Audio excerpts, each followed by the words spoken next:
I never thought my life would change because I noticed a stain. That's the thing about being a hotel maid. You become invisible.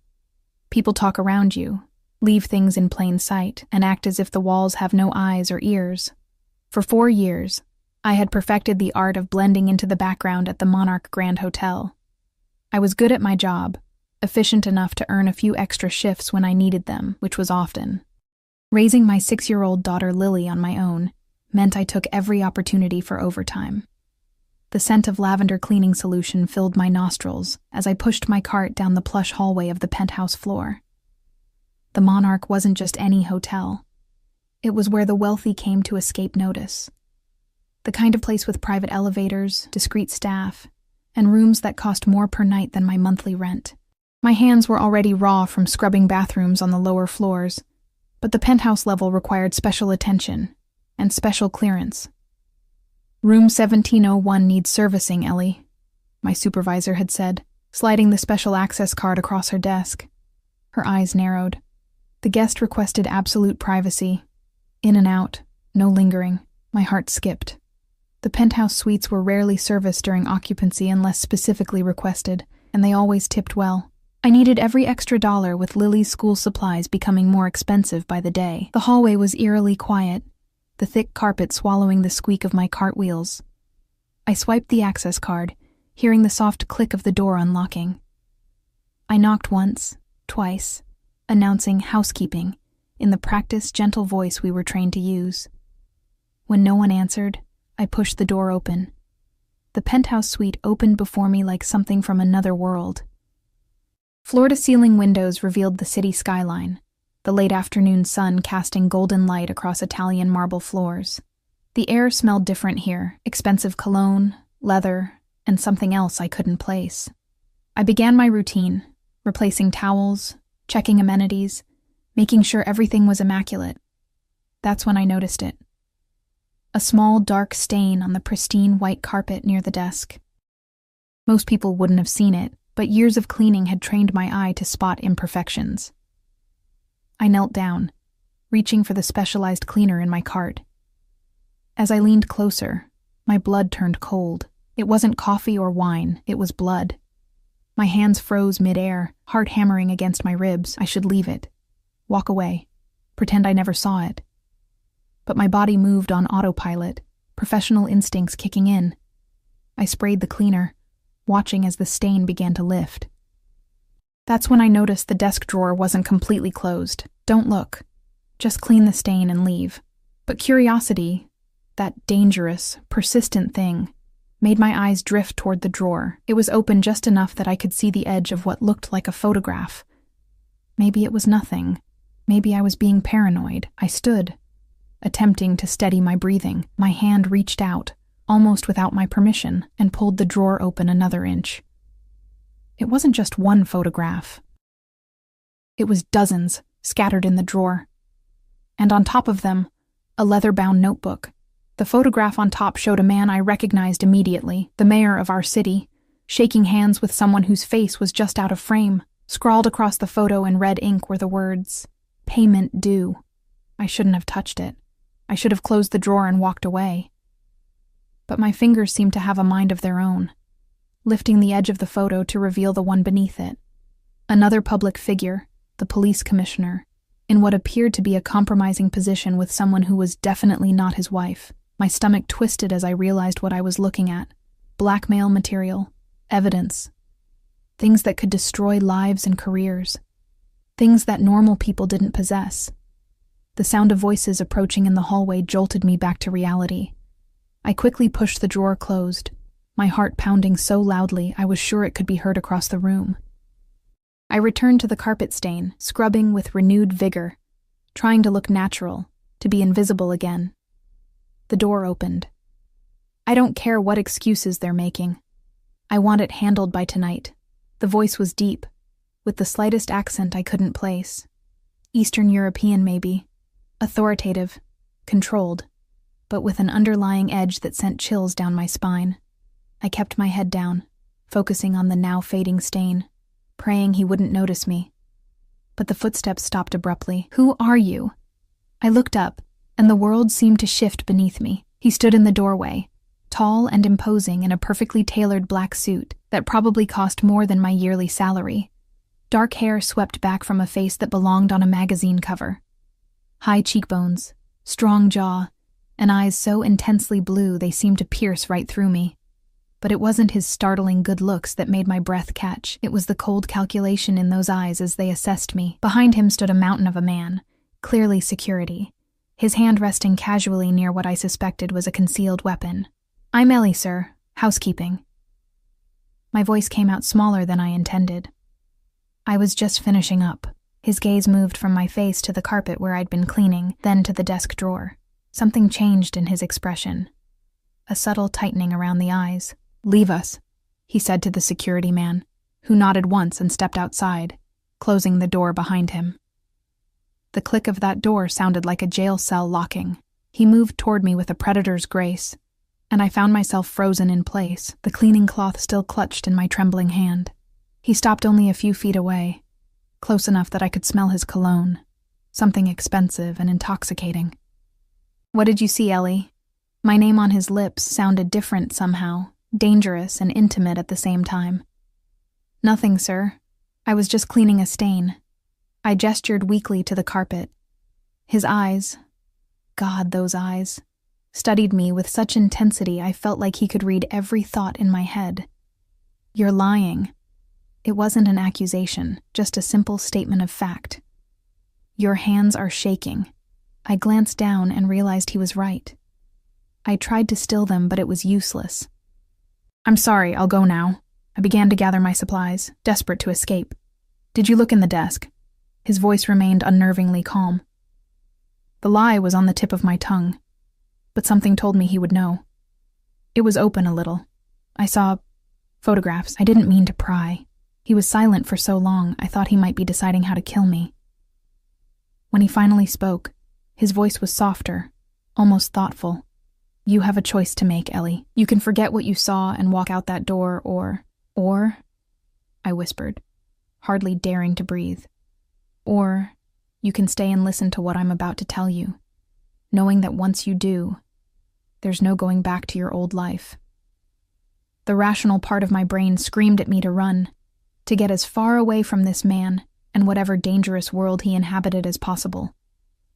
But something else, curiosity perhaps, or some inexplicable pull toward him, kept me rooted to the spot. Before I could respond, my phone vibrated in my pocket. With shaking hands, I pulled it out, seeing the school's number flashing on the screen. "I have to take this," I said, surprising myself with my boldness. "It's my daughter's school." Something flickered across his face. Surprise, interest, I couldn't tell. He nodded once, and I answered the call, turning slightly away from him. "Ms. Evans? This is Nurse Patton from Westridge Elementary. Lily had an incident during recess. She fell, and may have sprained her wrist. Could you come in?" My heart sank. "I'll be right there." I hung up and turned back to the man, finding him watching me with unexpected intensity. "I have to go. My daughter's hurt." I began gathering my things more quickly now. New urgency in my movements. "You have a child?" he asked, and there was something in his voice I couldn't identify. "A daughter. She's 6. Why was I telling him this? I needed to leave, not chat about my personal life with a man who might be contemplating my murder. He seemed to make a decision then, reaching into his jacket. I flinched involuntarily, but he only pulled out a business card, extending it toward me. "Alexei Volkov," he said as I hesitantly took the card. "Call this number tonight. We need to talk." I glanced down at the simple black card with only a name and number embossed in silver. "Mr. Volkov, Alexei," he corrected. "And make no mistake, Ellie.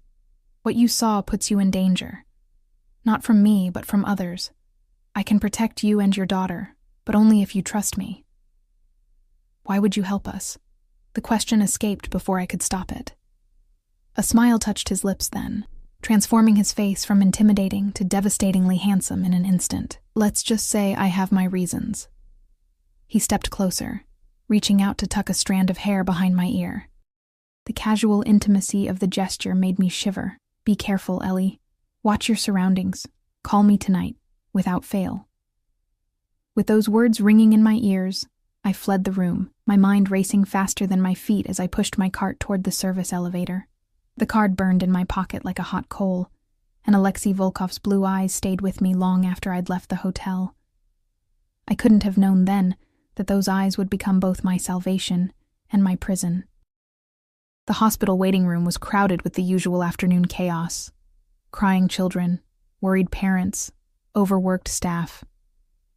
Lily sat on an examination table, her small wrist wrapped in a temporary bandage, tears dried on her cheeks. When she saw me, her face lit up. "Mommy! The doctor says I'm very brave." I rushed to her side, careful not to jostle her injured arm. "You are the bravest girl I know." I smoothed her dark curls, so like my own, and kissed her forehead. "What happened, sweetheart?" "Tommy dared me to climb to the top of the monkey bars," she explained with the serious expression she reserved for important matters. "I almost made it. The doctor confirmed it was indeed a sprain, not a break. Small mercies." He wrapped her wrist properly and provided care instructions, which I listened to with half an ear, my mind still partially back in that hotel suite. Outside the hospital, as Lily and I waited for the bus, I had the strangest feeling we were being watched. I scanned the street, seeing nothing unusual among the passing cars and pedestrians.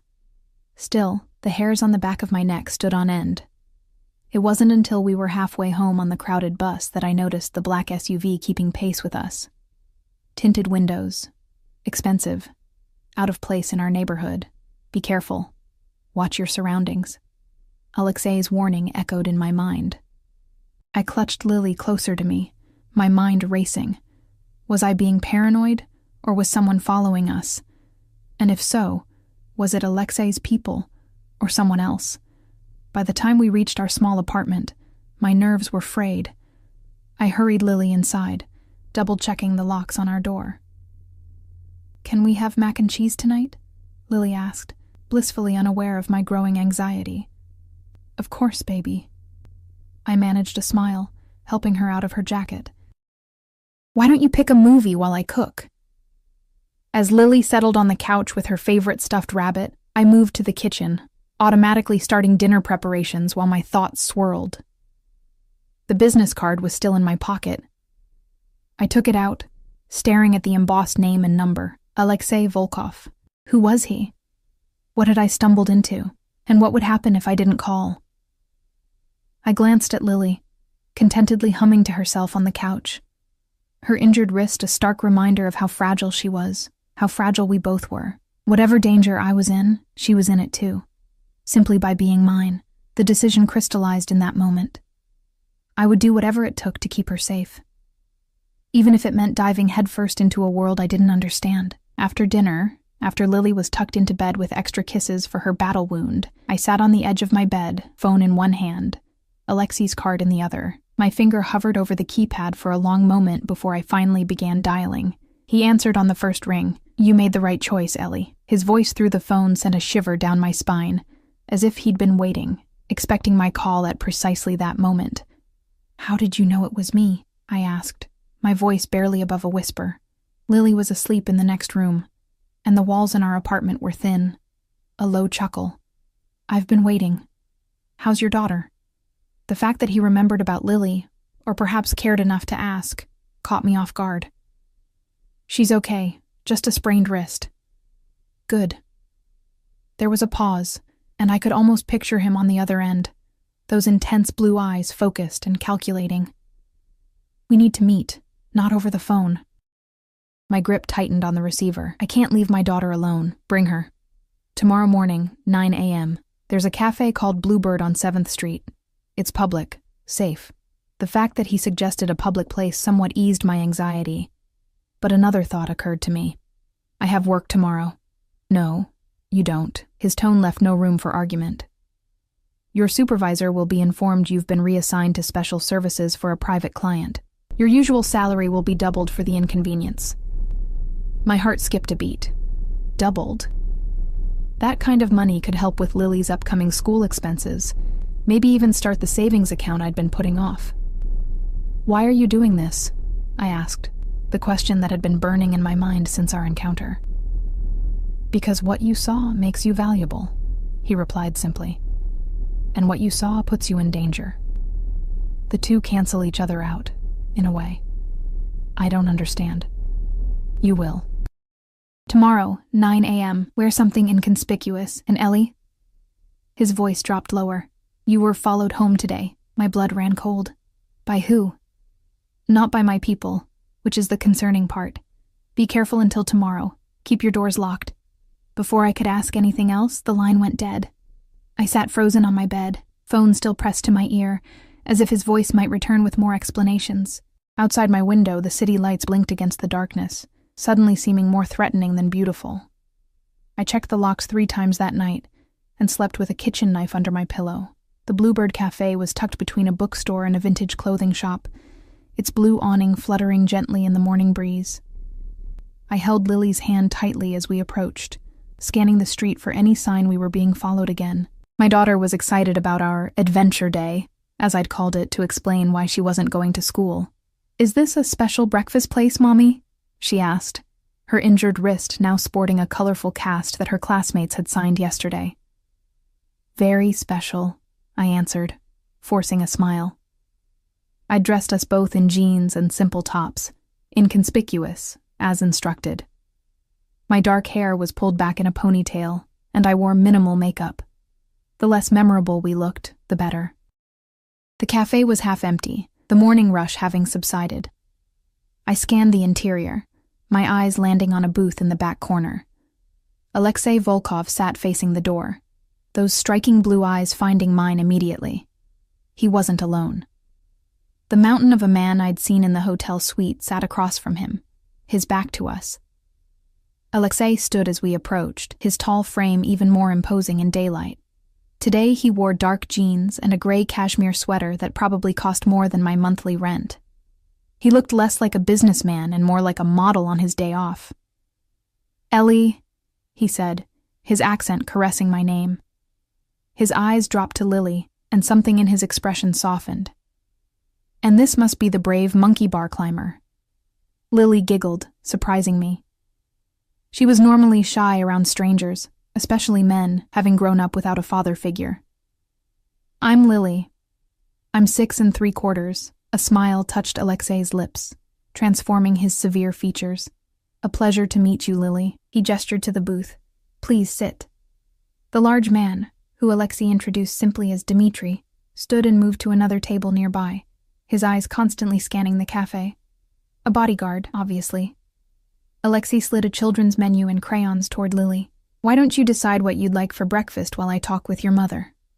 Lily happily began coloring the menu's cartoon characters, giving us a moment of semi-privacy. Thank you for coming, Alexei said, his voice low. I wasn't sure you would. You didn't give me much choice, I replied, keeping my own voice equally quiet. You said I was followed yesterday. By who? He signaled to a waitress who appeared almost instantly, taking our orders. Only after she'd gone did he continue. What you saw in that hotel room were materials I've been collecting for years. Evidence of corruption at the highest levels of this city. I glanced nervously at Lily, but she was absorbed in her coloring. Are you... Law enforcement? A cold smile crossed his face. Not exactly. Then what? FBI? CIA? He leaned forward, his eyes holding mine. I'm what you might call a businessman with varied interests. Some legitimate, some less so. The realization hit me like a physical blow. You're a criminal. Such a simplistic term, he murmured. I prefer to think of myself as someone who operates outside conventional boundaries. The evidence you found is my insurance policy against certain powerful people who would like to see me removed from the equation. I felt dizzy, the full gravity of my situation crashing down on me. I've gotten involved with the Mafia, haven't I? Alexei didn't confirm or deny, but the slight tilt of his head was answer enough. The men who followed you work for Mayor Harrington, one of the men whose compromising photos you saw. He has sources in the hotel, and they informed him a maid had accessed my suite. It wasn't difficult for them to identify you. His jaw tightened. They know where you live. My eyes darted to Lily, fear clutching at my throat. What do they want from me? They want to make sure you didn't see anything. And if you did, they want to make sure you never speak of it." His voice was matter of fact, as if discussing the weather rather than threats to my life. "I would never—" "They don't know that," he interrupted gently, "and they're not the type to take chances." Our food arrived, momentarily pausing the conversation. Lily squealed with delight at her pancakes shaped like a teddy bear, complete with fruit features. Despite everything, I found myself smiling at her joy. So innocent, so untouched by the darkness suddenly surrounding us. "What do I do?" I asked once the waitress had gone, picking at my own untouched breakfast. Alexei studied me for a moment, those blue eyes unreadable. "You have 2 options. You can try to run, change your identities, start over somewhere new. And the second option? You come with me. I can protect you. Both of you." He glanced at Lily with an expression I couldn't quite decipher. "I have a house outside the city, secure, private. You'll be safe there until this situation is resolved." "For how long?" "A few weeks, perhaps a month." I laughed bitterly. "I can't just disappear for a month. I have a job. Lily has school." "All can be arranged," he said smoothly. "Your job has already been handled. Lily can have tutors at the house. Better education than she's currently receiving, I'd wager." The casual way he spoke about rearranging our lives both angered and frightened me. "Why would you do all this for strangers? What do you get out of it?" His eyes darkened. "Perhaps I have my own reasons for wanting to protect an innocent woman and her child." Before I could press further, a subtle change came over him. His posture stiffened, his gaze shifting to something over my shoulder. A nearly imperceptible nod to Dmitri, who immediately stood. "We need to leave," Alexei said quietly. "Don't turn around. Finish your coffee naturally, then we'll go." My heart began racing, but I forced myself to remain calm for Lily's sake. "What is it?" "2 men just entered. They work for the mayor." His hand reached across the table, covering mine. The warmth of his skin was startling. "Trust me, Ellie. Please." Something in his eyes, an intensity, a genuine concern, made my decision for me. I squeezed his hand once, then turned to Lily. "Sweetheart, we need to go now. Mr. Alexei has invited us to see his house." "Would you like that?" Lily looked up from her half-eaten pancakes, her eyes bright with the excitement of a new adventure. "Is it a big house?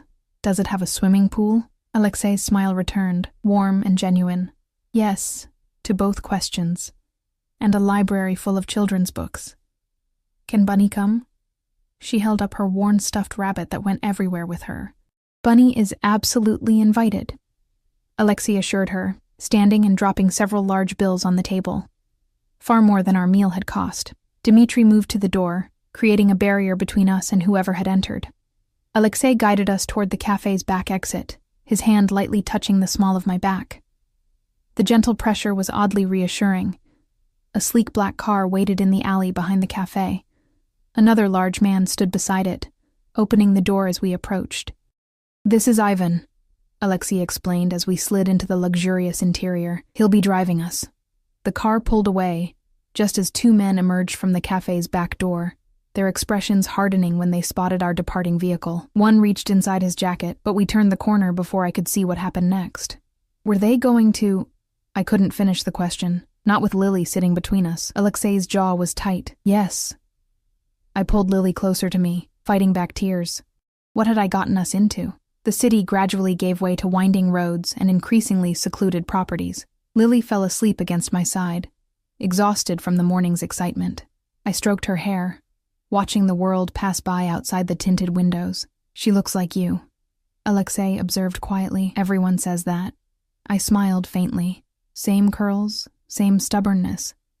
"Her father?" The question was casual, but I sensed genuine curiosity behind it. "Not in the picture." I kept my voice neutral. "He left when I told him I was pregnant.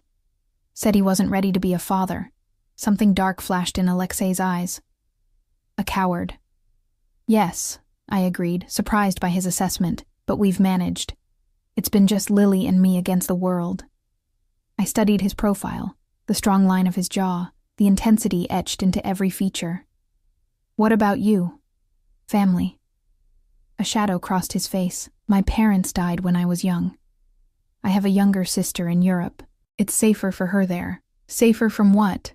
His eyes met mine. From the life I chose.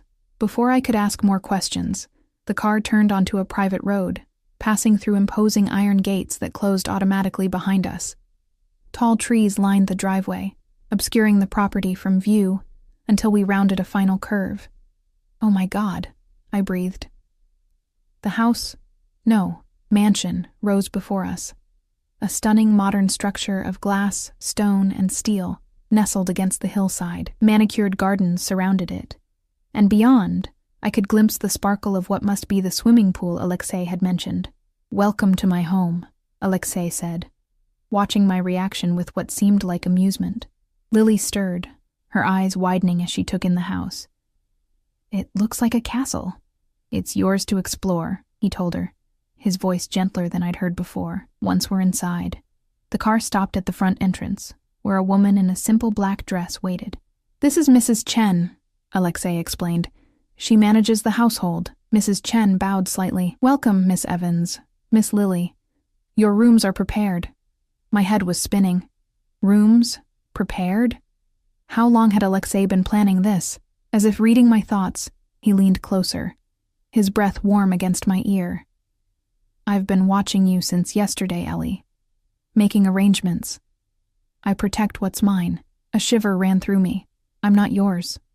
His eyes held mine, intense and unreadable. "You saw what was in that drawer. You know my secrets. That makes you mine until this is over."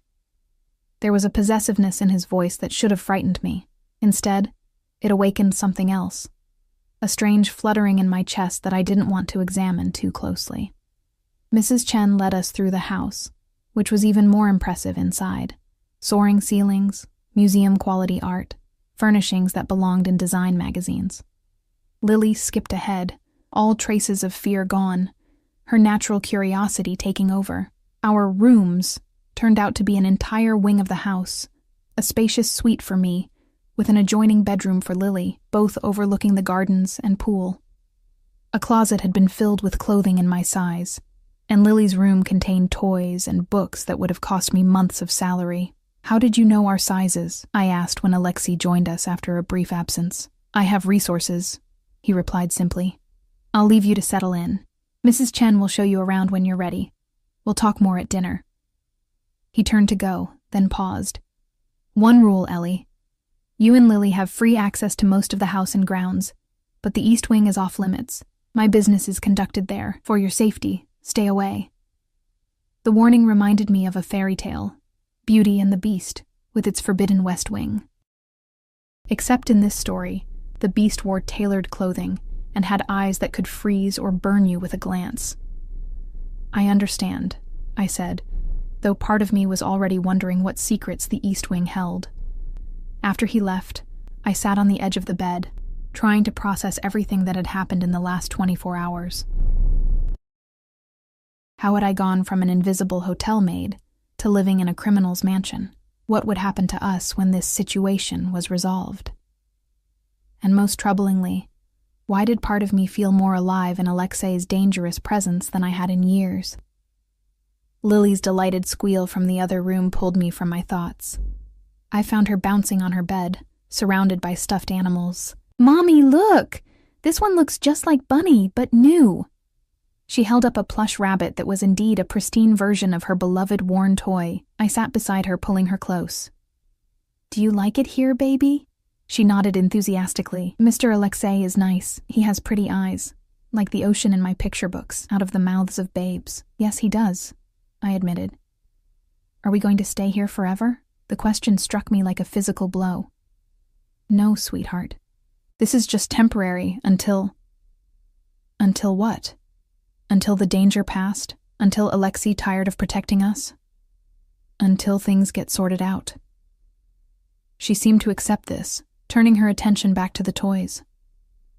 I watched her play, wondering what I'd tell her years from now about this strange interlude in our lives, if we survived it. Later, as the sun began to set, painting the sky in shades of orange and pink, I stood at the window, watching as Alexei emerged onto the terrace below. He moved with that same predatory grace I'd noticed in the hotel, power contained in every step. He paused, as if sensing my gaze, and looked up directly at my window.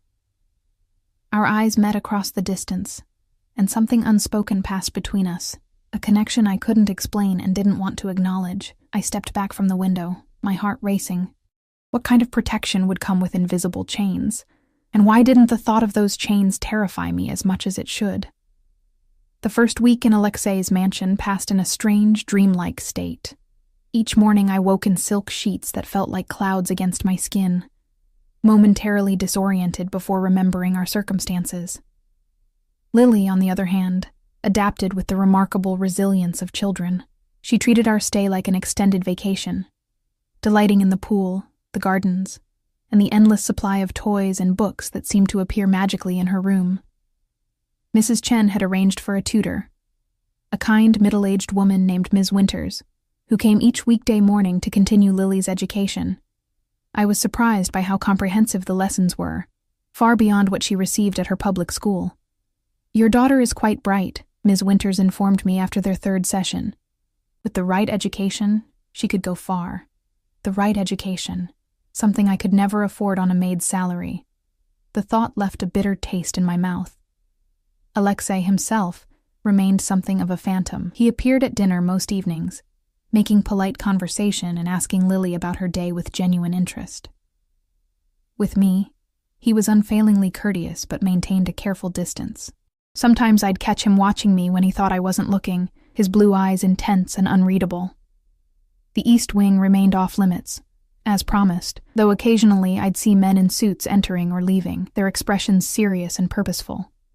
Business associates, I assumed, though what kind of business they conducted I didn't want to know. It was on the 8th day that I finally gathered the courage to ask the question that had been burning in my mind. We were alone on the terrace after dinner, Lily having gone inside with Mrs. Chen to prepare for her bath. The evening air was cool, scented with jasmine from the garden below. Alexei stood at the stone railing, his profile illuminated by the setting sun, a glass of amber liquid in his hand. "Why me?" I asked, moving to stand beside him. "You could have dealt with this situation in other ways, paid me off, threatened me. Instead, you've brought us into your home, given us—" I gestured vaguely at our surroundings. "All of this. Why?" He was quiet for so long I thought he might not answer. When he finally spoke, his voice was low, almost reverent. "You remind me of someone I once knew, someone I failed to protect." I turned to face him fully. "Who?" His eyes met mine, and for the first time, I saw a crack in his armor, a glimpse of old pain, quickly masked. My mother. She was a hotel maid too, working to support me and my sister after our father abandoned us. The parallel to my own life wasn't lost on me. What happened to her? She saw something she shouldn't have. Like you, his knuckles whitened around his glass. Unlike you, she had no one to protect her. A chill ran through me despite the mild evening. "I'm sorry. It was a long time ago." He took a drink, his expression hardening again. "When I saw you in that hotel room, kneeling on the floor, trying to remove a bloodstain that wasn't your responsibility, something in me couldn't let history repeat itself. It was the most personal thing he'd shared with me, a glimpse behind the controlled facade." I reached out, my fingers brushing his hand lightly. "Thank you for telling me." His eyes dropped to where our skin touched, and something shifted in his gaze, a heat that hadn't been there before. Slowly, deliberately, he turned his hand, capturing my fingers with his own. His thumb traced small circles on my palm, sending unexpected sparks up my arm. "There's more to it than that, Ellie," he said, his voice deeper now. "I find myself drawn to you in ways I didn't anticipate." My breath caught in my throat. The attraction between us had been an undercurrent since that first meeting in the hotel suite, but neither of us had acknowledged it until now.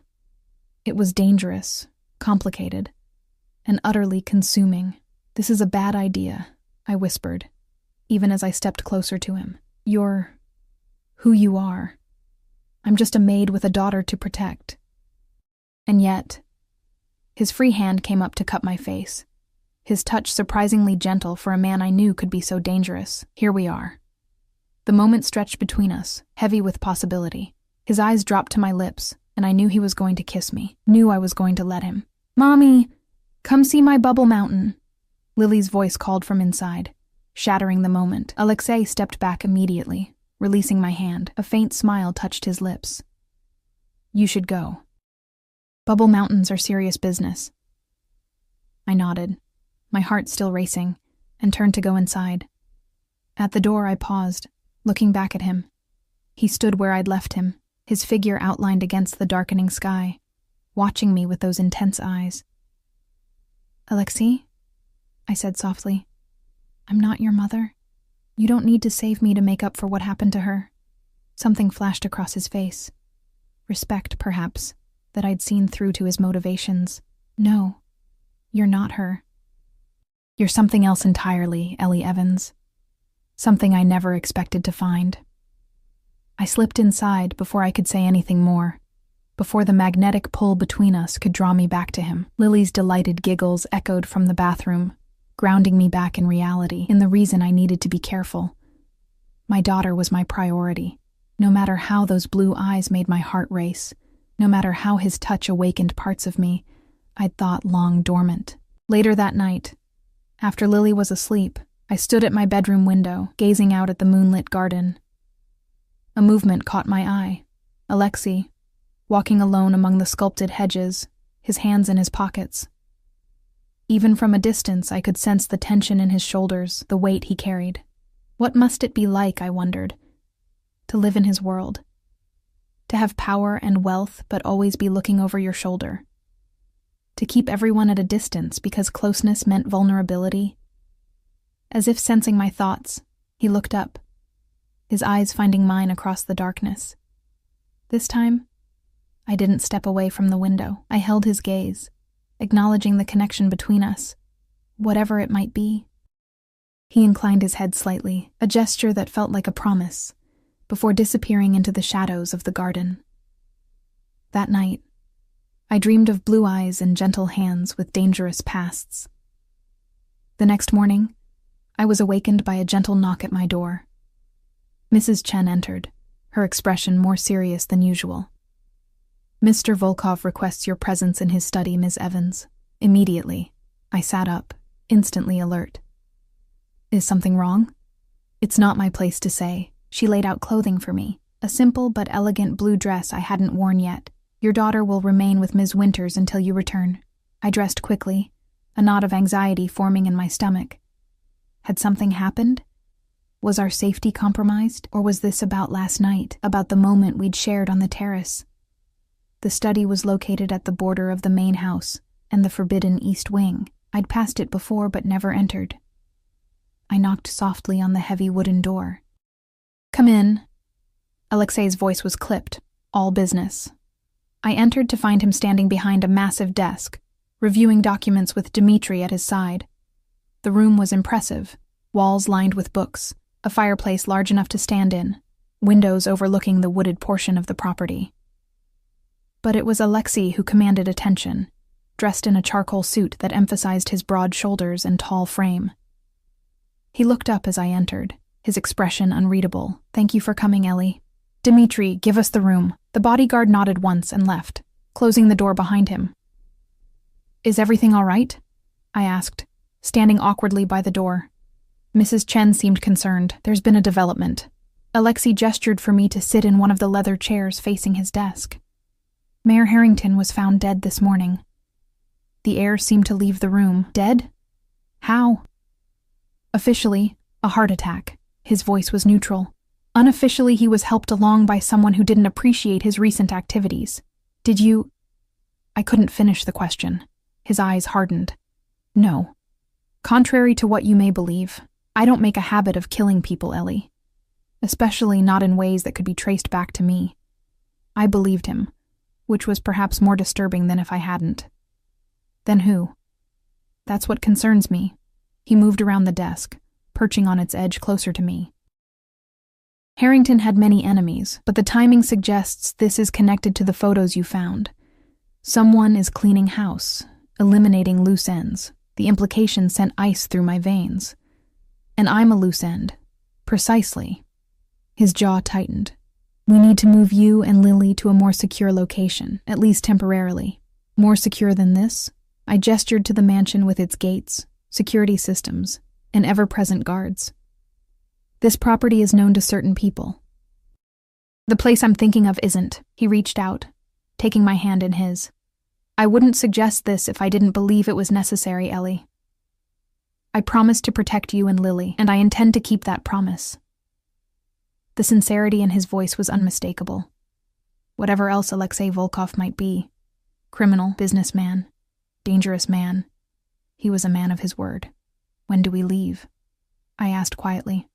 Relief flickered across his face, as if he'd expected more resistance. Tonight, after dark. Pack only essentials. Everything else will be provided, I nodded, my mind already racing ahead to how I would explain another move to Lily. How long will we be gone? I don't know, he admitted, until I can identify who's behind this and address the situation. The vague phrasing told me enough about how he planned to address it. I should have been horrified, but all I felt was a cold determination that whoever threatened my daughter's safety should indeed be addressed. There's something else you should know, he said, his expression growing more serious. The man in the second photograph you saw, the police commissioner, he's been asking questions about you, specifically about your ex. My ex? I frowned. Jack hasn't been in the picture for years. He wanted nothing to do with Lily or me. Alexei's eyes narrowed slightly. Tell me about him. There's not much to tell. We dated for about a year. When I got pregnant, he left. Said he wasn't ready for responsibility. The old pain was dull now, long overshadowed by the joy Lily brought to my life. He moved away, I think. We haven't heard from him since. What was his full name? Jackson Miller. I watched Alexei's face carefully. Why? What does he have to do with any of this? Alexei seemed to be weighing how much to tell me. Jack Miller is the commissioner's nephew. And according to my sources, he's back in town. The floor seemed to shift beneath me. That's not possible. He never wanted anything to do with Lily. People change, Alexei said, though his tone suggested he didn't believe it. Or their motivations change. I need to know everything about him, what he looks like, his habits, his weaknesses, anything you can remember. My head was spinning. Jack was back? After 6 years of silence, of not sending so much as a birthday card to his own daughter? I have a photo, I said finally. On my phone. From before. Before he left. Alexei nodded. Good. We'll need that. He hesitated, then added, Has he tried to contact you? No. I was certain of that much, at least. I haven't heard from him since I was 3 months pregnant. Something hardened in Alexei's expression. If he does reach out, you tell me immediately. Don't meet with him. Don't speak to him. Don't acknowledge him in any way. Understood? The intensity of his reaction surprised me. You think he's dangerous? I think he's connected to people who are. Alexei moved closer, taking both my hands in his. Promise me, Ellie. The possessive concern in his voice sent an unexpected thrill through me. I promise. He held my gaze for a long moment, then released my hands. Go prepare Lily for the move. Tell her it's another adventure. I'll come for you at midnight. I rose to leave, but at the door I turned back. Alexei, last night, what you said on the terrace. His expression softened slightly. We'll have time to talk about that later, when you're safe.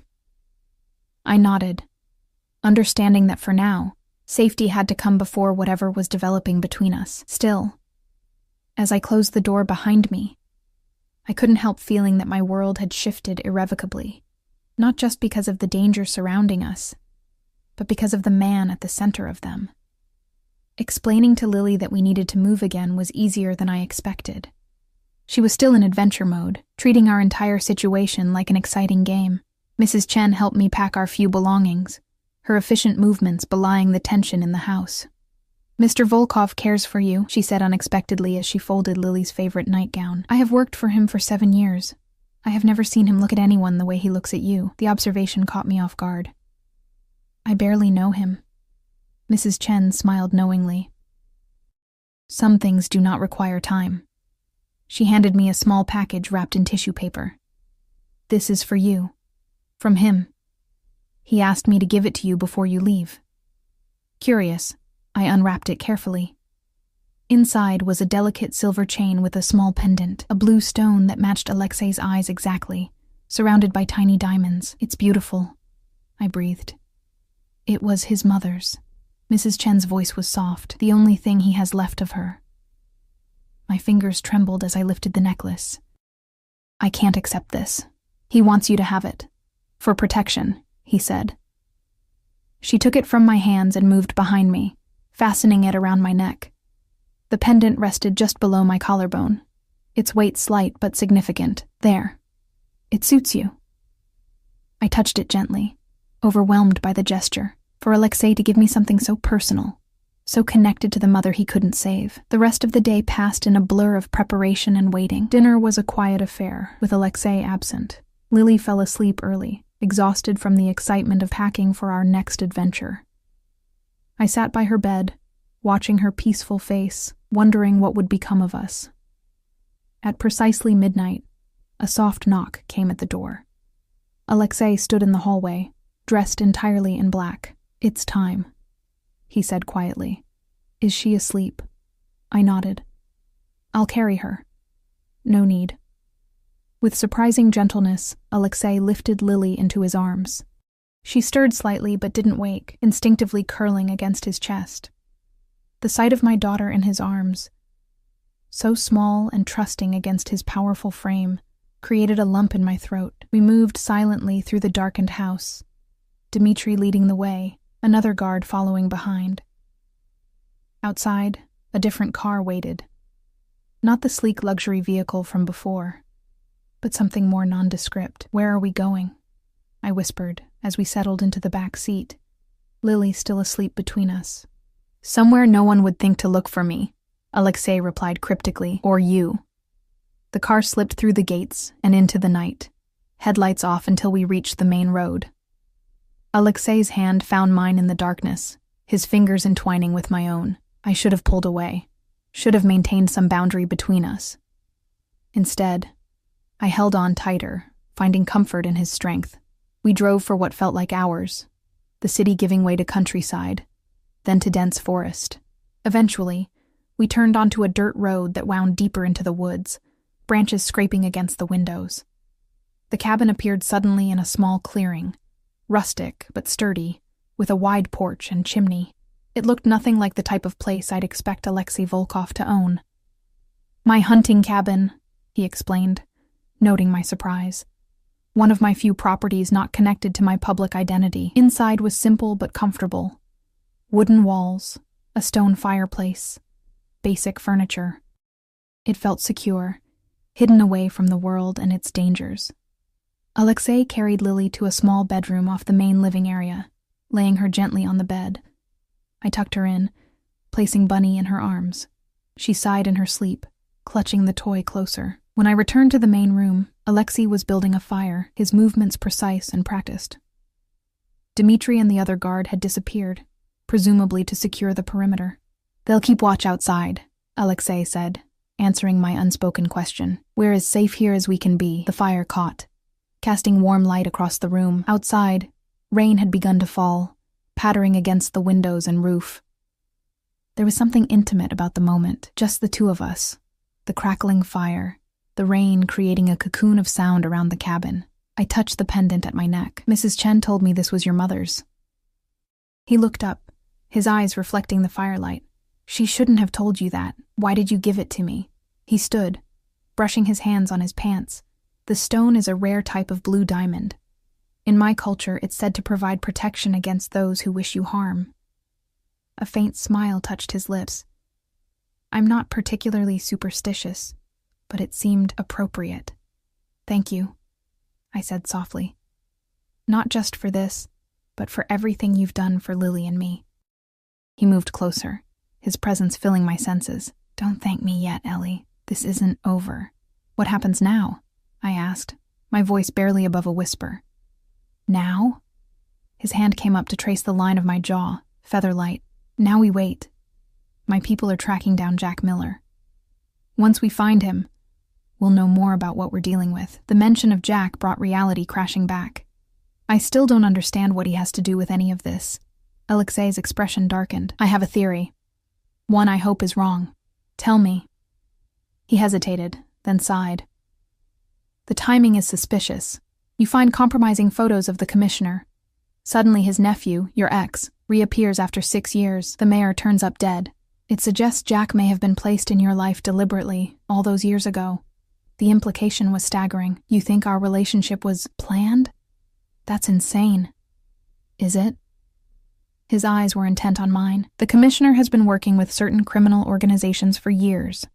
Organizations that compete with mine. If they knew about my mother's history, they might have seen an opportunity to plant someone in the life of a hotel maid who could potentially access sensitive locations. My mind reeled, trying to process what he was suggesting. But that would mean Jack never cared for me at all. That everything between us was a lie. I'm sorry, Alexei said softly, genuine compassion in his voice. It's just a theory, but the coincidences are troubling. I turned away, fighting back tears. All these years I'd believed Jack had simply been a coward, afraid of responsibility. The possibility that our entire relationship had been a calculated move in some criminal chess game was almost too painful to contemplate. Warm hands settled on my shoulders, turning me gently back to face him. Ellie, look at me. I raised my eyes to his, not bothering to hide the tears now slipping down my cheeks. If I'm right, he said, his voice low and fierce, then he's a fool twice over, once for hurting you, and again for not recognizing what he had. His words wrapped around my heart like a balm. Without thinking, I stepped closer, eliminating the distance between us. His arms came around me immediately, solid and secure. I pressed my face against his chest, inhaling his scent, cologne and smoke from the fire. I'm scared, I admitted, the words muffled against his shirt. His hand stroked my hair, soothing. I know, but you're not alone anymore. I looked up at him, suddenly very aware of how close we were, of his arms around me, of the heat building between us. Alexei. This time, there was no interruption. His lips found mine in the firelight, gentle at first, then with increasing hunger as I responded. His hands tangled in my hair, angling my head to deepen the kiss. I clutched at his shoulders, pressing closer, losing myself in the sensation. When we finally broke apart, both breathing hard, his eyes were darker than I'd ever seen them. I've wanted to do that since I first saw you in that hotel room, he confessed, his voice rough. Even with me on my knees scrubbing a carpet? I asked, a breathless laugh escaping me. Especially then. He brushed his thumb across my lower lip. So determined, so dedicated, so beautiful. He kissed me again, and I let myself forget everything but the feel of him, his strength, his warmth, the surprising tenderness in his touch. Whatever dangers waited outside, whatever complicated history had brought us to this point. For now there was only this, the fire, the rain, and us. Morning light filtered through the cabin windows, bathing the rustic interior in a soft golden glow. I woke slowly, momentarily disoriented until the events of the previous night came rushing back. Alexei's revelation about Jack, the blue diamond pendant, our kiss by the fire. I touched my lips, still sensitive from his kisses, wondering if I'd dreamed it all. But the weight of the pendant against my skin was real, as was the faint scent of his cologne on my clothes. We hadn't gone further than those heated kisses. After pulling apart, breathing hard, Alexei had pressed his forehead to mine and whispered, "Not like this. Not when you're afraid and we're running." The restraint had surprised me and impressed me. It would have been easy to lose ourselves in the physical attraction between us, to use it as an escape from the danger surrounding us. Instead, he'd walked me to the second bedroom, kissed my hand with old-world formality, and left me to sleep alone with my thoughts. I slipped out of bed, hearing faint voices from the main room. Pulling on a robe I found hanging on the back of the door, I ventured out. Lily sat at the rustic wooden table, happily devouring pancakes shaped like animals while chattering to Alexei, who watched her with amusement as he sipped from a coffee mug. The domesticity of the scene stopped me in my tracks. And then the princess realized the dragon wasn't mean. He was just lonely, Lily was explaining, gesturing with her fork. So she became his friend, and they lived in the castle together. A wise princess, Alexei remarked seriously. Most people are afraid of things they don't understand. Like how Tommy in my class was scared of spiders until Ms. Winters showed us how they make webs, Lily asked, making the connection with impressive logic. Exactly like that, Alexei agreed, a genuine smile warming his features. He looked up, catching sight of me in the doorway. Good morning. His voice, low and intimate, sent a shiver through me. Last night hadn't been a dream after all. Mommy, Lily called, waving her fork. Mr. Alexei made pancakes. Mine's a elephant, I see that, I said, moving into the room. Did you thank him? She did, Alexei answered, rising to pour me a cup of coffee. Your daughter has impeccable manners. Our fingers brushed as he handed me the mug, the brief contact sending electricity up my arm. His eyes held mine, a silent acknowledgement of what had passed between us last night, and the unspoken promise of more to come. Where's Dmitri?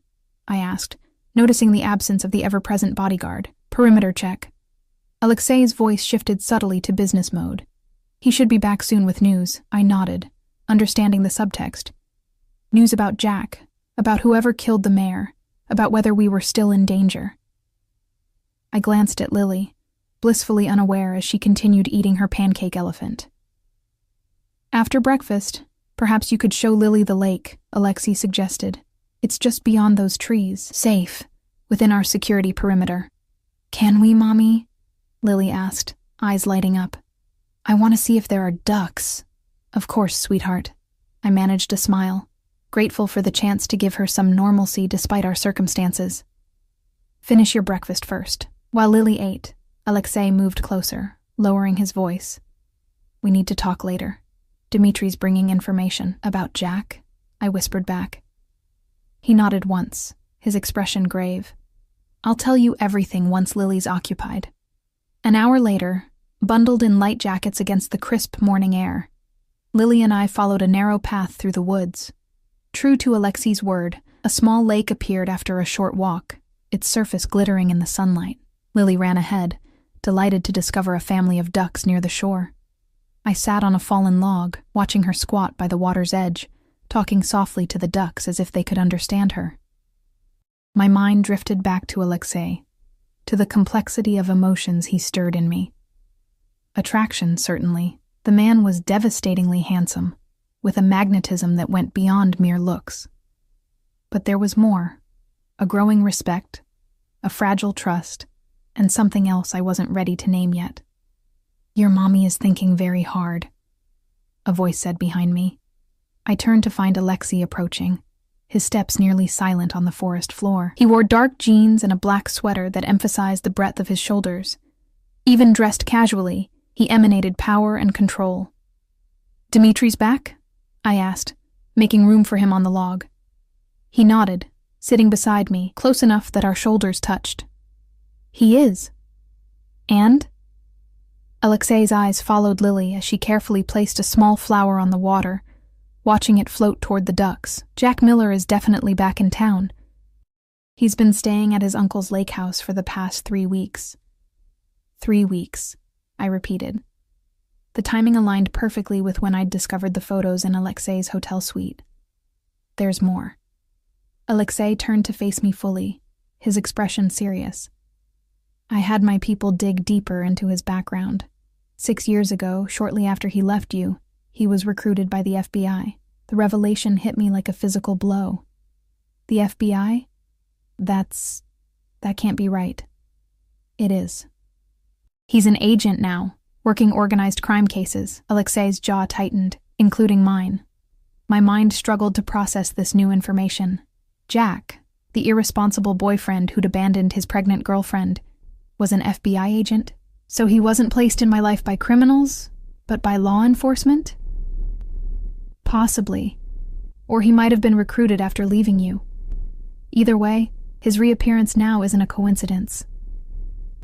Alexei reached for my hand, his warm fingers enveloping mine. "Ellie, I need to ask you something, and I need you to be completely honest," I nodded, still reeling. "Of course." "Did Jack ever show interest in my business specifically? Ask questions about hotel clients, about security measures, about wealthy guests?"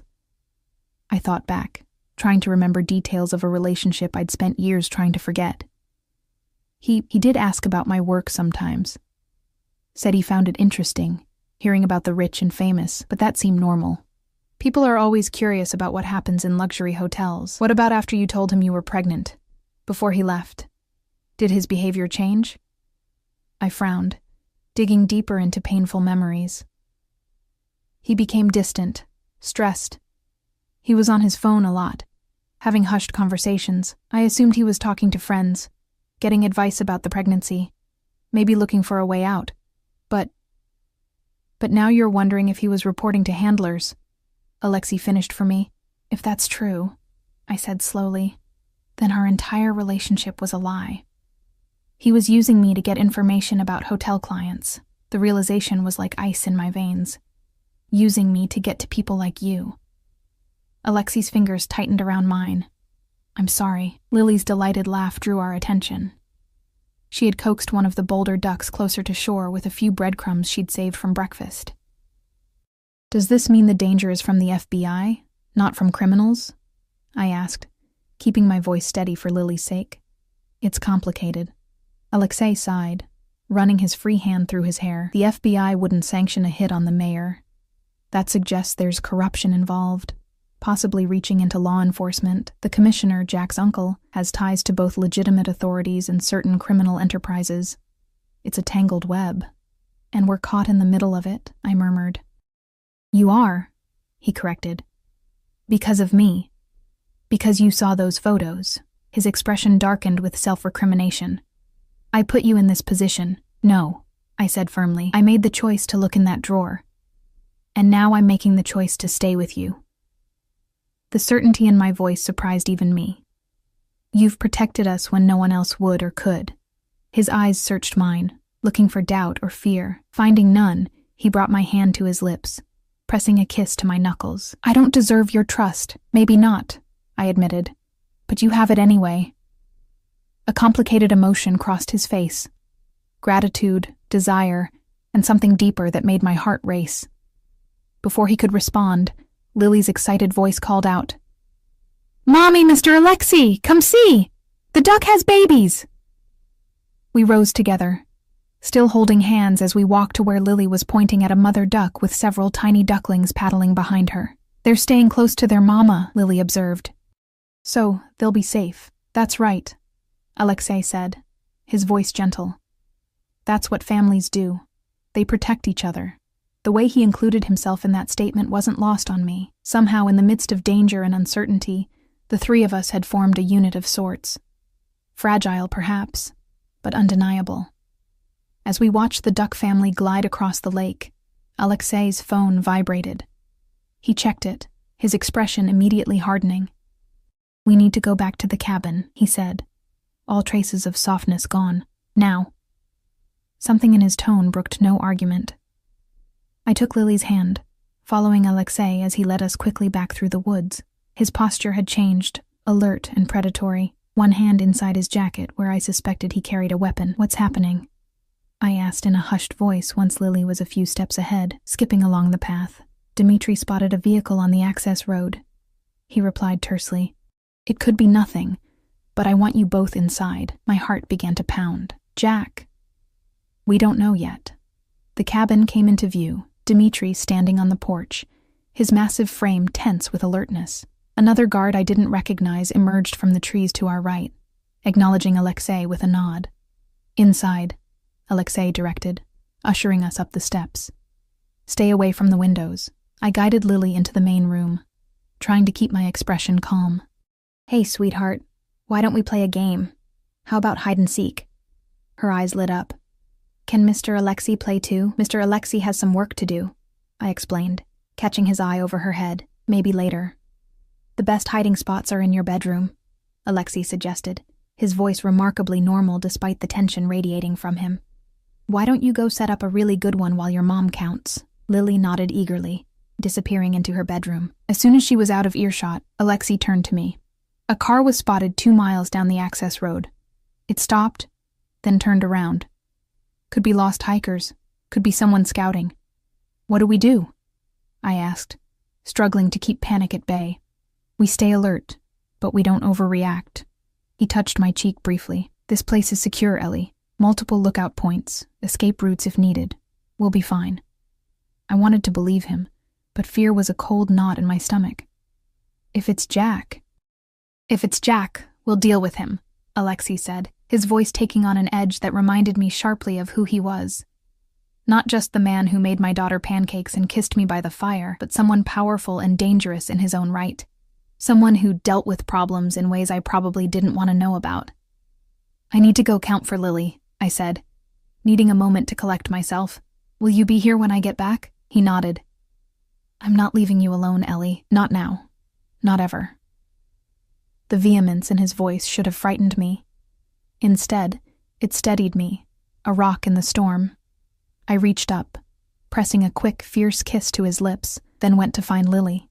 We played hide and seek for an hour, with Lily becoming increasingly creative in her hiding spots. I tried to focus on her giggles, on making this normal for her, but my mind kept returning to the danger that might be approaching. Eventually, Lily tired of the game and asked to draw. I set her up at the small kitchen table with paper and crayons Alexei had somehow thought to provide, then went in search of him. I found him in what appeared to be a small study off the main room, bent over a laptop with Dmitri beside him. They both looked up as I entered, their expressions grim. What's wrong? I asked, closing the door softly behind me. Alexei gestured to the laptop screen. Security camera caught this about 20 minutes ago. I moved closer, looking at the grainy image. A dark sedan was parked at what appeared to be the main road turnoff, partially hidden among the trees. A man stood beside it, looking down at something in his hands. A map, perhaps, or a phone. Even in the poor quality image, I recognized him instantly. The sandy hair, the lanky build, the way he stood with one hip cocked slightly. Jack, I whispered, the name like ash in my mouth. Alexei nodded once, his eyes cold. He's alone, as far as we can tell. No backup visible. What does he want? I asked, though I already suspected the answer. You, Alexei said simply. Or more accurately, what you know. He straightened, his decision apparently made. Dmitri, prepare the backup exit, just in case. I'll handle our visitor. The big man nodded and left, leaving Alexei and me alone in the small room. What are you going to do? I asked, unsure if I wanted to hear the answer. Talk to him. Alexei's voice was calm, reasonable. Find out what he knows, who he's working with, and if he doesn't want to talk. A dangerous smile curved his lips. Everyone wants to talk eventually, Ellie. The implication sent a shiver down my spine, but I found I couldn't judge him for it, not when Lily's safety was at stake. I want to be there, I said firmly. He shook his head. Absolutely not. He's Lily's father. The words tasted bitter, and he used me. I deserve to hear what he has to say. Alexei studied me for a long moment, as if measuring my resolve. You'll stay behind me at all times, he finally conceded. And if I tell you to leave, you leave, immediately, no questions. I nodded my agreement, relief and apprehension mingling in my chest. Mrs. Chen arrived while you were playing with Lily, Alexei continued. She'll stay with her while we deal with this. The thought of the kind housekeeper coming all this way to help us touched me. Thank you for thinking of that. His expression softened slightly. I try to think of everything where you and Lily are concerned. He reached out, adjusting the pendant around my neck, his fingers lingering against my skin. Remember what I said about this stone. Protection. I thought you weren't superstitious, I said, attempting a smile. I'm not. His eyes held mine, but I find myself believing in many things I didn't before I met you, before I could respond to that loaded statement. A soft beep came from the laptop. Alexei checked the screen, his expression hardening again. He's approaching the cabin, on foot. He moved to a cabinet in the corner, unlocking it to reveal several firearms. He selected a handgun, checking it with practiced ease before tucking it into a shoulder holster under his jacket. The transformation was immediate and complete. From the almost tender man of a moment ago to a predator preparing for confrontation, I should have been frightened. Instead, I felt oddly secure. Whatever else Alexei Volkov might be, he was deadly competent. "Stay here until I call for you," he instructed, moving toward the door. "I want to assess the situation first."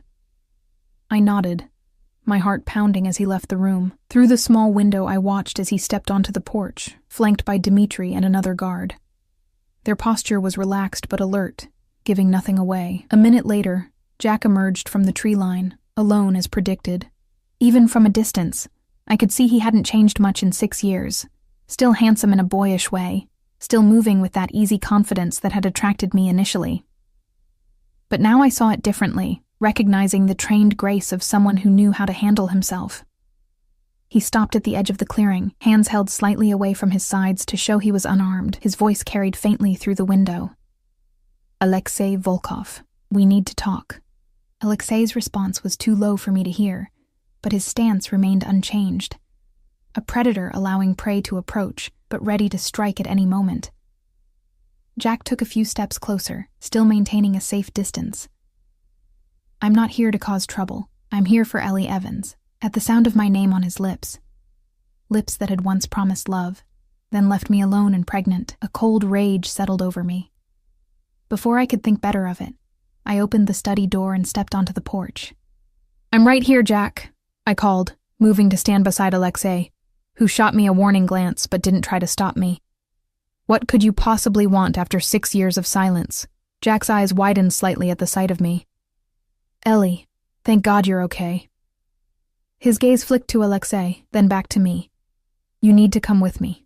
You're in danger here." A bitter laugh escaped me. "The only time I've ever been in danger was when I trusted you." Confusion crossed his face. "What are you talking about?" "I'm trying to help you. Like you helped me when I was pregnant with your child?" The words were acid on my tongue.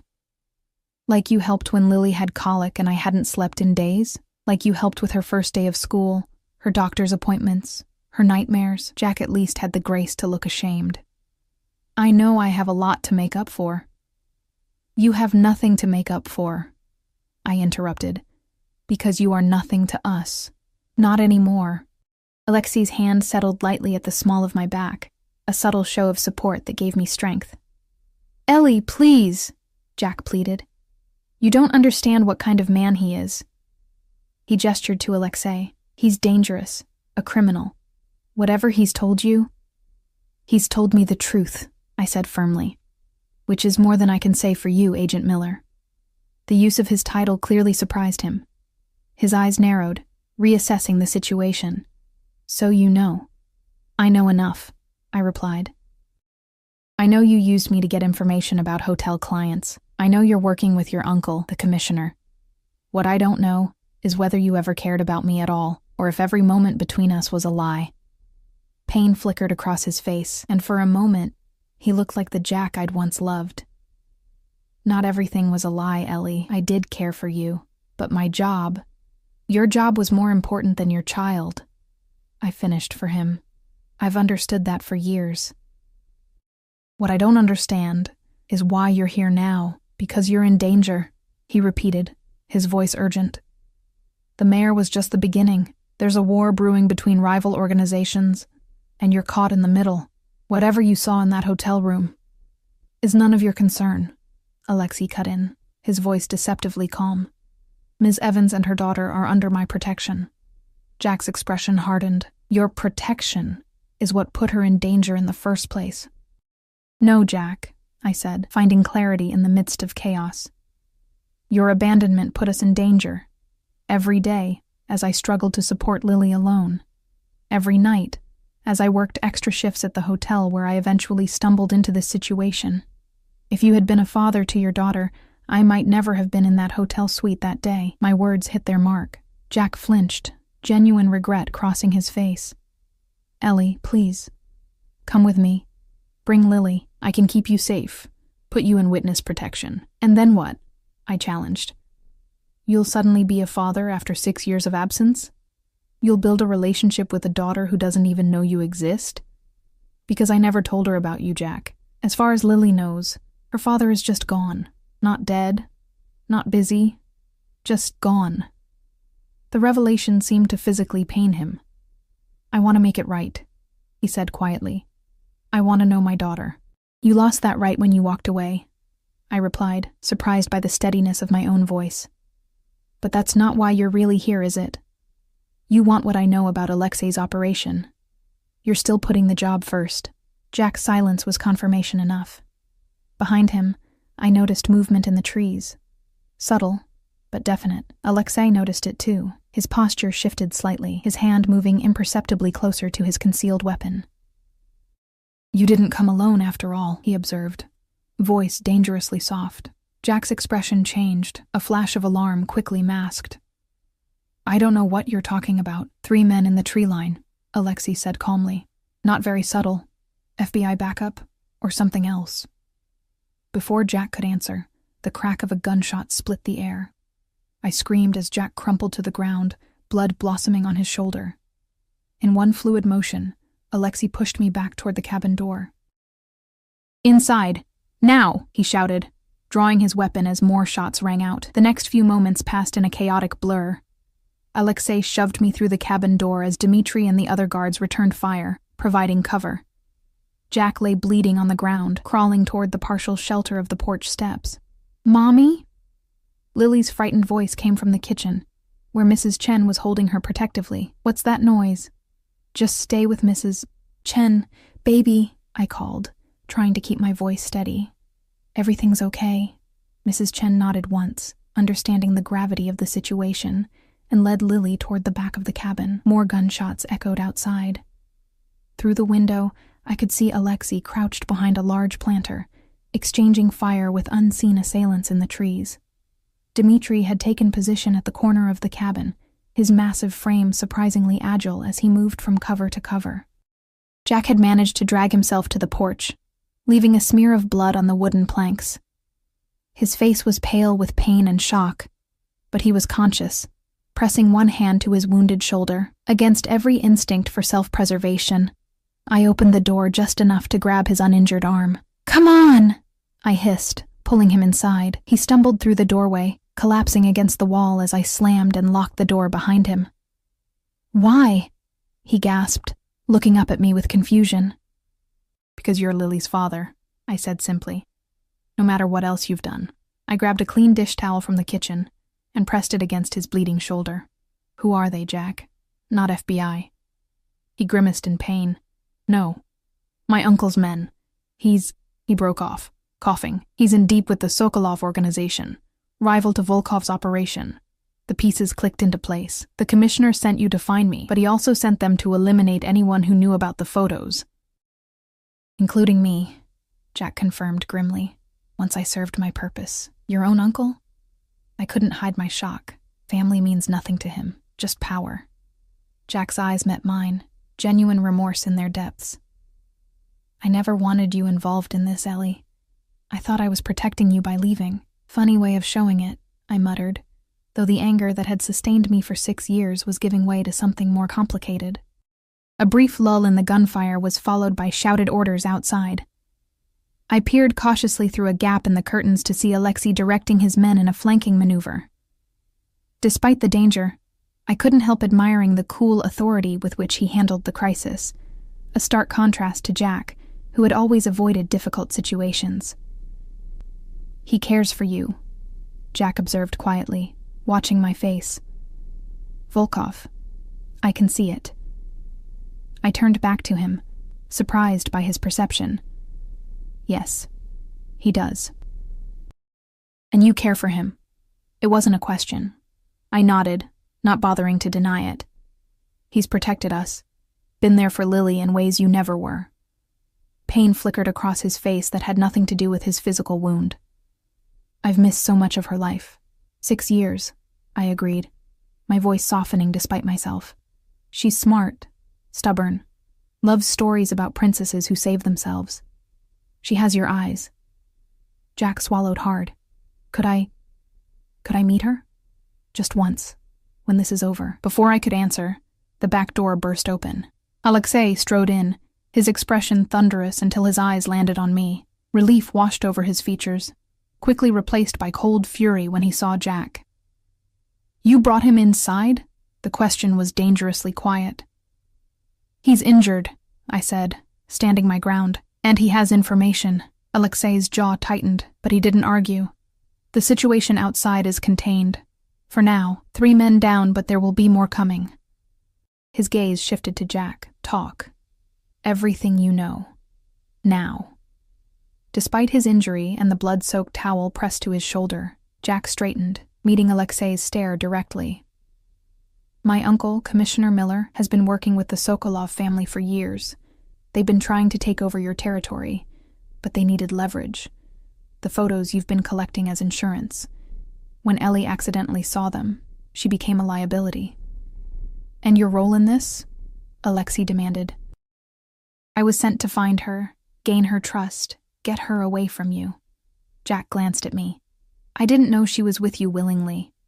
Or that you were... He trailed off, gesturing vaguely between us. And the mayor's death? Alexei pressed. Sokolov's order, carried out by my uncle's men. Harrington was getting nervous, threatening to expose the whole operation. They couldn't risk it. Jack winced as he shifted position. The commissioner's next on their list. He just doesn't know it yet. Alexei processed this information, his tactical mind visibly working through the implications. How many men does your uncle have at his disposal? 12, maybe more. Not counting Sokolov's people. Jack's breathing was becoming labored, his face paler. They know about this cabin. We need to move. The "we" didn't escape my notice, nor Alexei's, judging by the tightening of his expression. But he didn't correct Jack. Dmitri is securing the secondary exit route, Alexei said, his eyes meeting mine. There's a tunnel from the cellar that leads to a hidden garage about half a mile from here. We have transport waiting. Lily, I said immediately. Is she safe? Mrs. Chen has her in the safe room. She's frightened, but unharmed. His voice softened. She's a brave girl, like her mother. A fresh volley of gunfire outside interrupted our conversation. Alexei moved to the window, assessing the situation with a quick glance. They're regrouping at the edge of the clearing. We have minutes, at most. He turned to Jack, his decision apparently made. Can you walk? Jack nodded, though the effort clearly cost him. Well enough. Then you're coming with us. Alexei's tone left no room for argument. Not because I trust you, but because you're a liability to them now. And you know things we need to know. Jack looked surprised, but nodded again. Fair enough. And, Alexei added, his eyes finding mine, because Ellie seems to think you deserve a chance to meet your daughter. I disagree, but I respect her judgment. The acknowledgement that my feelings mattered to him, that Lily's connection to her father held weight, warmed me even in the midst of danger. Dmitri appeared in the doorway, his massive frame blocking most of the light.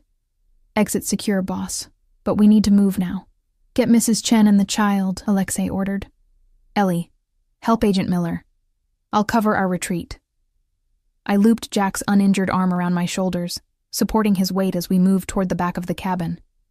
He was heavier than I expected, his breath coming in pained gasps with each step. Mrs. Chen emerged from a concealed door in the hallway paneling. Lily clutched against her side. My daughter's eyes were wide with fear, but she wasn't crying. Mommy, she exclaimed, breaking free to run to me. I'm here, baby. I managed to embrace her with my free arm, awkwardly balancing Jack's weight. We need to go on another adventure now, okay? Like a secret mission. Lily's eyes darted to Jack, curious but wary. Who's that? A friend who's hurt, I said, not ready for introductions in the middle of a firefight. We're helping him. Her small face set in determination. Like when Tommy fell off the monkey bars and I helped him up? Just like that, I agreed, marveling at her ability to process the situation through her 6-year-old lens. Mrs. Chen led us through the hidden door into a narrow passageway that sloped downward. Emergency lights cast an eerie glow along the concrete walls. The sound of gunfire grew muted as the door closed behind us, but the danger felt no less immediate. Jack stumbled beside me, leaning more heavily on my support. "She's beautiful," he whispered, his eyes on Lily's dark curls ahead of us. "You've done an amazing job with her." "I had to," I replied simply. We reached a larger chamber that had been converted into a garage of sorts. 2 SUVs with tinted windows waited, engines already running. Dimitri ushered Mrs. Chen and Lily into the first vehicle while I helped Jack into the second. "Where's Alexei?" I asked, anxiety building as I realized he hadn't joined us. "Covering our escape," Dimitri replied tersely. "He'll be here." As if summoned by his name, Alexei appeared in the tunnel entrance, backing in with his weapon still drawn. He exchanged quick words with the guard at the door, then jogged to our vehicle. "They're breaching the cabin," he said, as he slid into the seat beside me. "But we've left them a surprise." The grim satisfaction in his voice told me I was better off not knowing what kind of surprise awaited the attackers. Alexei's eyes scanned the garage, taking in our positions. "Dimitri, take Mrs. Chen and Lily in the first vehicle. Head for Safe House 3. We'll follow in the second with Agent Miller." "I want to go with Mommy," Lily protested, her face appearing in the window of the other SUV. "You will, sweetheart," Alexei assured her, his voice gentler than I'd ever heard it. "We'll be right behind you. Mrs. Chen has candy in her purse for brave girls on secret missions." This strategic bribery worked. Lily's eyes widened, and she settled back into her seat without further argument. I mouthed a "thank you" to Alexei, touched by how naturally he handled her fears. The first SUV pulled away, disappearing into a tunnel that sloped upward toward daylight. Our vehicle followed close behind. Jack slumped against the window in the back seat, his breathing increasingly labored. "He needs a doctor," I said quietly to Alexei. "There's one waiting at the safe house," he replied, his eyes fixed on the tunnel ahead. "If he survives that long, he will," I said with more certainty than I felt. Not for Jack's sake, but for Lily's. She deserved the chance to know her father, to decide for herself what role he would play in her life. We emerged from the tunnel into blinding daylight, the SUV speeding along a dirt road hidden in the dense forest. In the distance, I heard what sounded like an explosion. Alexei's surprise for our pursuers, presumably. "Where are we going?" I asked, watching the first SUV's taillights ahead of us. "Somewhere they can't find us," Alexei answered. "An old property registered under a shell corporation. Off the grid, but comfortable." His hand found mine, squeezing gently. "You and Lily will be safe there, and then what?" The question that had been hovering at the edges of my mind finally found voice. Alexei's eyes met mine, serious and sincere. "Then we end this, permanently." "How?" A cold smile touched his lips. "Agent Miller has given us everything we need to move against the Sokolov organization and the Commissioner. Sometimes the best weapon is information, not bullets." In the back seat, Jack stirred. "You're going to need more than information," he said weakly. "You'll need proof, evidence that will stand up in court." "Like photographs in a hotel desk drawer?" Alexei asked pointedly. Jack managed a pained laugh. "Exactly like that, except more of them. Enough to bring down an empire. I have more," Alexei confirmed. "Much more. Enough to destroy Sokolov and everyone connected to him, including your uncle." "Good," Jack said, surprising me with his vehemence. "He deserves it, all of it." We drove in silence for a while, the forest gradually giving way to more open countryside. The first SUV maintained its lead, Lily safely inside with Mrs. Chen and Dimitri. Despite everything, I felt a strange sense of calm. Whatever happened next, we were together, protected. "Jack," I said, turning in my seat to face him, "why did you really leave when I told you I was pregnant? Was it just the job, or was there more to it?" He was quiet for so long I thought he might not answer. When he finally spoke, his voice was barely above a whisper. "I was scared, Ellie, not just of being a father, but of what my job would mean for you and the baby. I'd seen what happened to agents with families, the constant fear, the targets on their backs. His eyes, so like Lily's, met mine. And yes, my handler pressured me to maintain my cover, to stay close to the hotel operation, but I could have fought harder to keep you both in my life. I chose the easy way out instead. The honesty in his admission disarmed me. For 6 years, I'd imagined him as either a complete villain or an irresponsible boy, unable to handle responsibility. The truth, as always, was more complicated. "Thank you for telling me that," I said finally. "It doesn't change what happened, but it helps to understand." Jack nodded weakly, his eyelids drooping as the blood loss took its toll. Alexei caught my worried glance. "He'll make it," he assured me. "He's too stubborn to die before meeting his daughter properly." The safe house, when we reached it an hour later, was nothing like I expected. Instead of another secluded cabin, we arrived at a sprawling estate protected by high walls and an electronic gate. Guards patrolled the perimeter, and security cameras monitored every approach. "Welcome to Villa Volkov," Alexei said as we passed through the gates. "My family home." The mansion that appeared before us was a stunning blend of old-world elegance and modern security. Stone walls, ivy-covered in places, rose majestically against the late afternoon sky. Manicured gardens surrounded the property, and I caught a glimpse of Lily already exploring a fountain near the entrance, Mrs. Chen watching nearby. "It's beautiful," I breathed. "It's been in my family for generations," Alexei explained, a touch of pride in his voice. "Hidden in plain sight, registered under a legitimate business entity. The one place the Sokolovs would never think to look for us." Medical staff were waiting as we pulled up to the entrance, quickly transferring Jack to a stretcher and whisking him inside. Lily ran to me as I stepped from the vehicle, throwing her arms around my waist. "Mommy, this place has a fountain with fish in it, and Mrs. Chen says there's a library with all the princess books ever." I stroked her hair, relief washing over me at having her safe in my arms. "That sounds amazing, sweetheart. Is your friend going to be okay?" she asked, her expression growing serious as she watched Jack being carried inside. He looked really hurt. "Yes, baby. He'll be okay." I exchanged a glance with Alexei over her head. "And when he's feeling better, there's someone I want you to meet." The next 3 days passed in a strange bubble of safety and waiting. Jack underwent surgery to remove the bullet from his shoulder and was recovering in one of the guest suites. Alexei was often locked in his office with Dmitri and other associates, strategizing their next move against the Sokolov organization, and I found myself in a beautiful limbo, trying to process everything that had happened, while keeping life as normal as possible for Lily. True to Alexei's word, the villa's library was stocked with children's books that kept Lily happily occupied for hours. Mrs. Chen proved to be not just an excellent housekeeper, but a patient storyteller, entertaining my daughter with tales from her own childhood in China. On the evening of the 3rd day, Alexei found me on the terrace overlooking the gardens. Lily had been put to bed after an exhausting day of exploration, and I had slipped away for a moment of quiet reflection. "You look troubled," he observed, coming to stand beside me at the stone balustrade. I smiled faintly.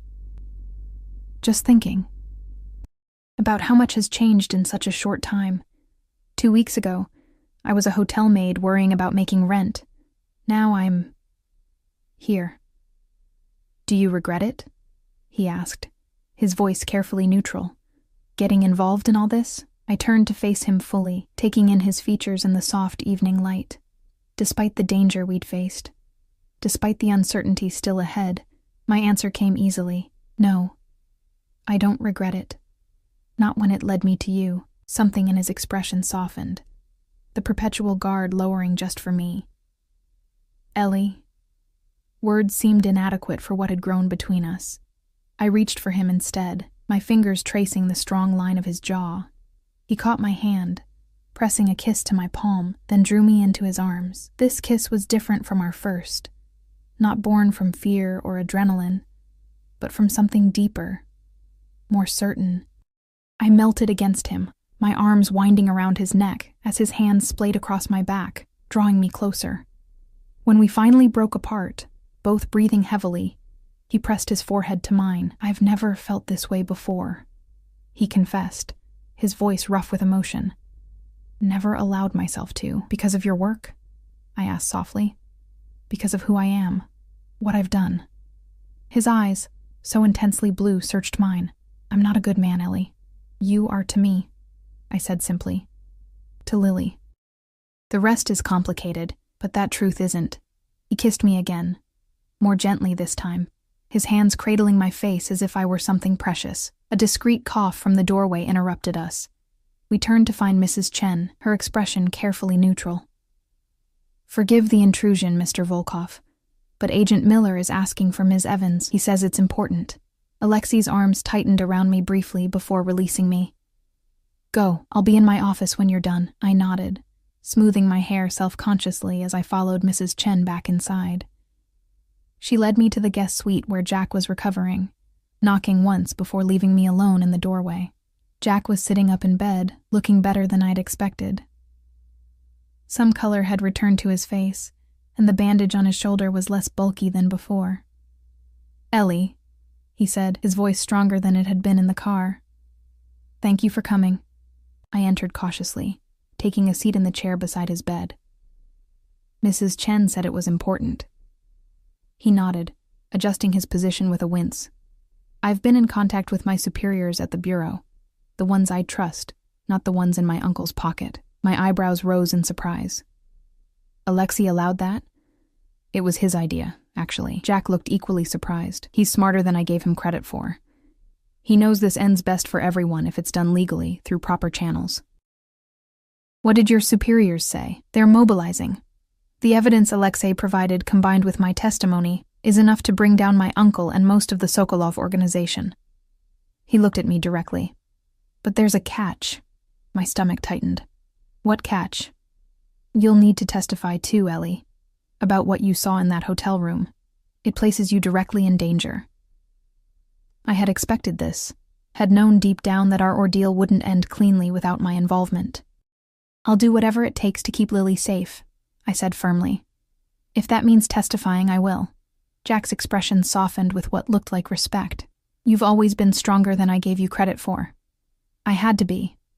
The words held no bitterness now, just a simple acknowledgement of truth. He nodded, accepting this. "There's something else." He paused, seeming to gather his courage. "I'd like to meet Lily properly, as her father, if you'll allow it." The request, though expected, still caught me off guard. I studied him thoughtfully, weighing the implications. "You're planning to stay in her life this time?" "I want to try," he said sincerely. "I know I don't deserve it, and I know it'll be complicated. I'm not asking to be Dad of the Year overnight. Just a chance to know her, on whatever terms you set." I considered his request, thinking of Lily, of how she'd always wondered about the father she'd never known.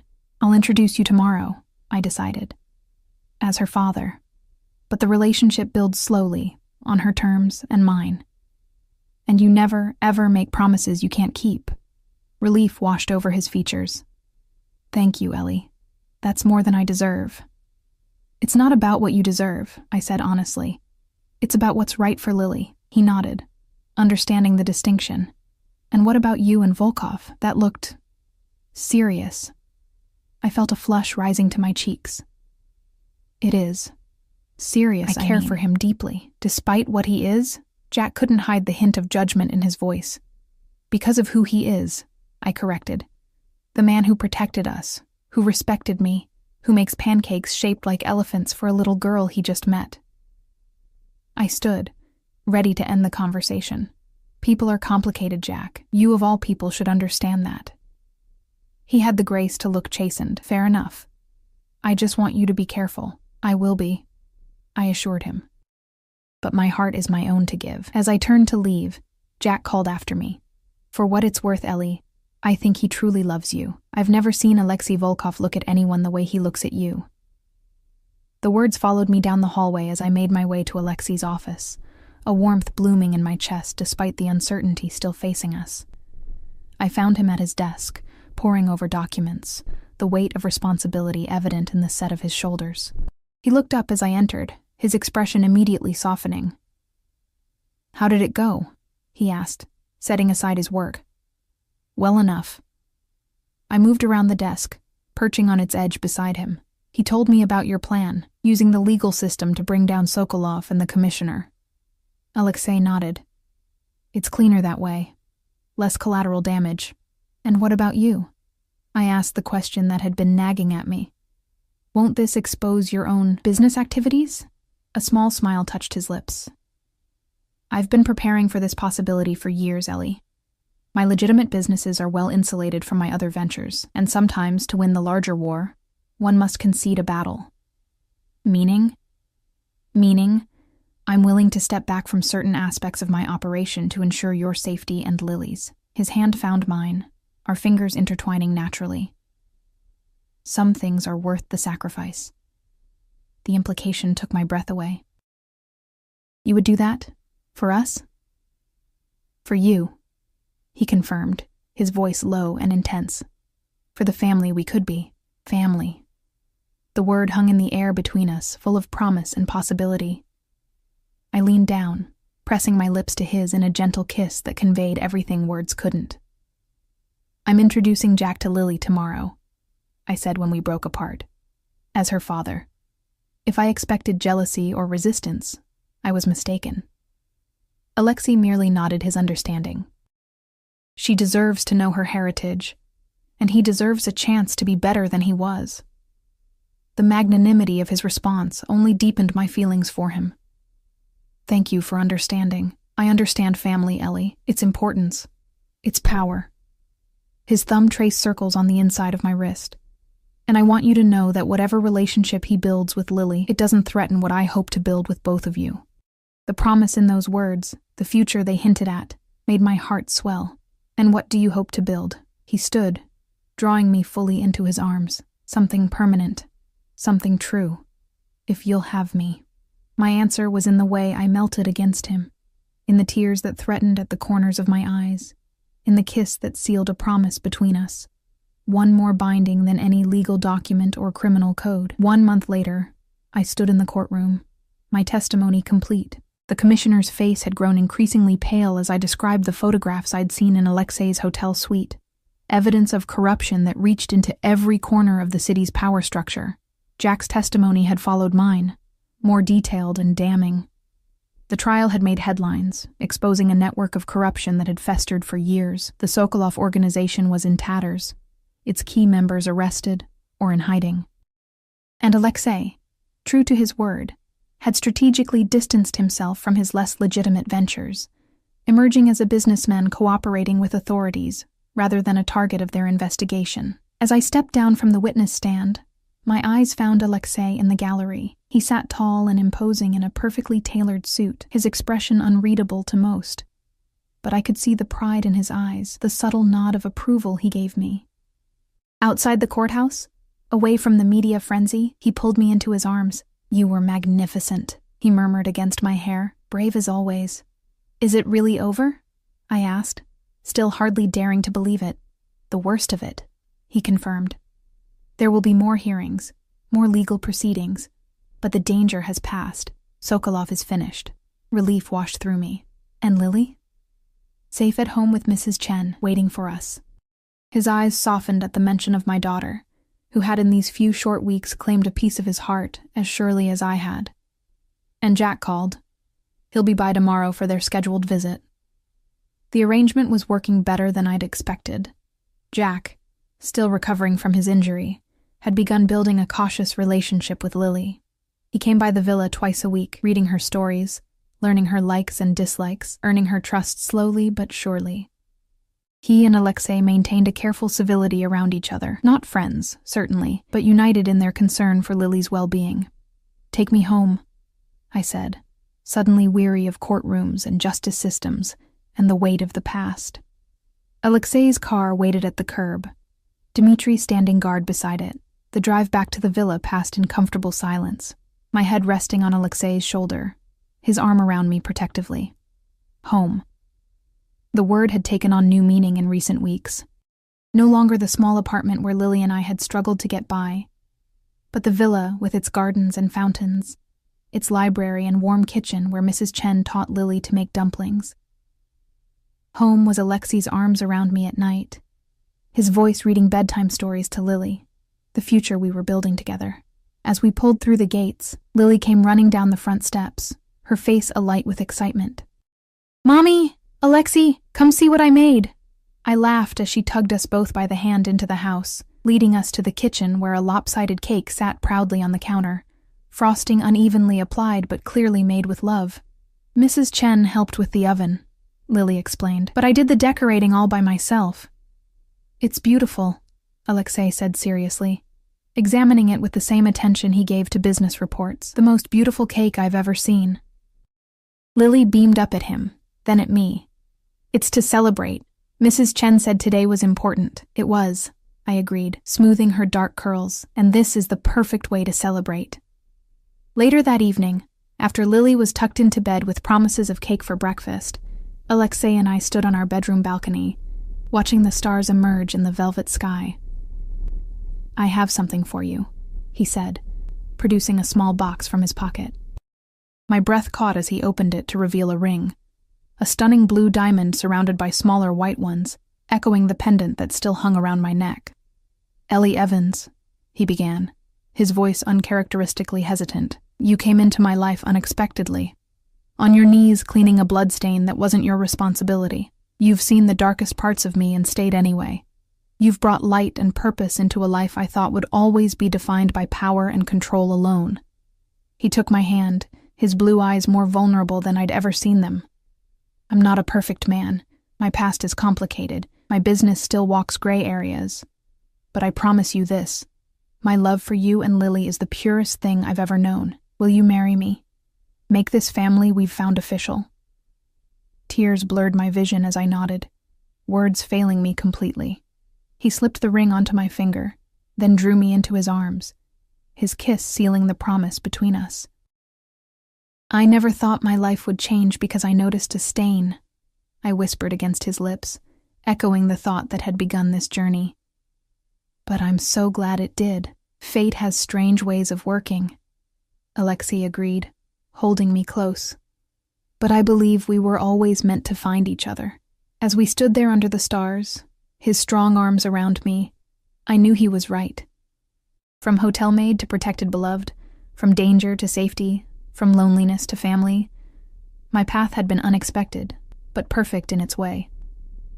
The blue diamond on my finger caught the moonlight, sparkling like a promise kept. Protection, yes, but also something more. Belonging, love, home. In Alexei's arms, with Lily sleeping peacefully down the hall, I had found what I'd been searching for all along. Not just safety, but a place to truly belong. A family forged through danger and choice, stronger for the trials we'd overcome together.